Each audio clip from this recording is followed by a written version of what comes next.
আশা করছি সকলে ভালো হচ্ছে। সকাল উঠে গেছি ঘুম থেকে।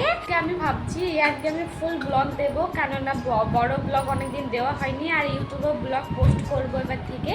সাবস্ক্রাইব করে রাখো ইউটিউব চ্যানেলটা, আমি বড় ব্লগ দেবো ওখানে, আর লাইকও করে রাখো। তো চলো চান টান করে আসি, তারপর তোমাদের সাথে কথা বলছি। Bye. A few moments later. Hello guys, আমি চান টান করে নিয়েছি। এবার জলগুলো একটু ফ্রিজে ভরে দেবো, সারাদিনে আমার এই একটাই কাজ।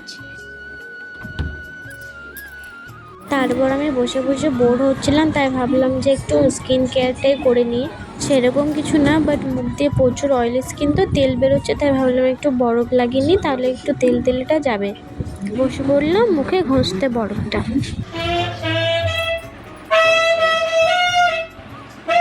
আমি যে বলতে গেলাম তখনই কাকা বাজিয়ে দিল বাঁশিটা, তাই আমি হাসছিলাম যে আমি এই টাইমে বলছি, এই টাইমটাতে বাজাতে হলো।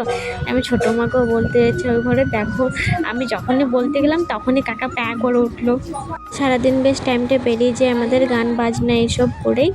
চলো আমাদের বাড়িতে আজকে আমার ফেভারিট রান্না হবে, সেটাই তোমাদেরকে দেখাবো। এই দেখো কচু শাক, আমার খুব ভালো লাগে কচু শাক মাছের মাথা দিয়ে। Hi, good morning. আমি বলতে ভুলে গেছি তোমাদেরকে, আমার দিদি এসেছে, কোনো একটা কারণে এসেছে, সেটা তোমরা খুব জলদি দেখতে পাবে। আমি এখন দিতে পারছি না ভিডিওতে। তো চলো বাই, আজকে ভিডিওটা এখানেই শেষ করছি।